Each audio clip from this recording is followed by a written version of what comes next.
నేటి ముఖ్య అతిథి గౌరవనీయులైన శ్రీమతి వాణి ప్రసాద్ గారిని కోరుతున్నాను. జ్యోతి వెలిగించి కార్యక్రమాన్ని ఆరంభించవలసిగా కోరుతున్నాను. పర్యావరణ స్పృహ పంచడానికి, స్పృహ పెంచడానికి Telangana pollution control board, Telangana కాలుష్య నియంత్రణ మండలి అనేక స్వచ్ఛంద సంస్థలతో, పాఠశాలతో, కళాశాలతో, పరిశ్రమలతో, అలాగే సామాజిక సంస్థలతో నిరంతరం కృషి చేస్తూనే ఉంది.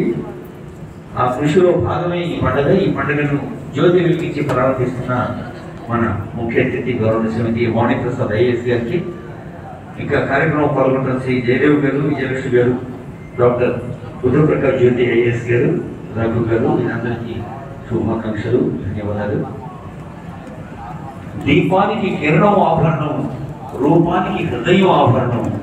మనిషికి ఒక విశాలమైన హృదయం, ఆలోచించగలిగే మేధ ఆభరణం.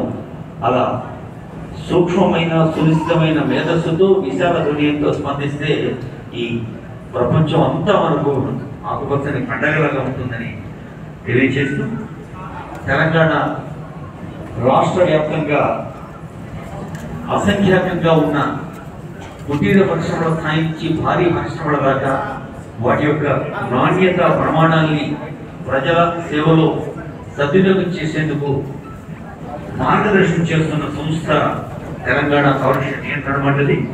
మరి డాక్టర్ బుద్ధప్రకాష్ జ్యోతి గారు ఇదివరకు అనేక హోదాల్లో వివిధ క్షేత్రాలకు సేవలు అందించి ఉన్నారు. మరి ఈ కాలుష్య నియంత్రణ దగ్గరగా ఉండే చేనేత జోడి శాఖ కూడా మొన్నటిదాకా వారి చూసుకున్నారు. నా request member secretary Shri doctor Buddhaprakash Jyoti గారు, వెల్కమ్ అండి.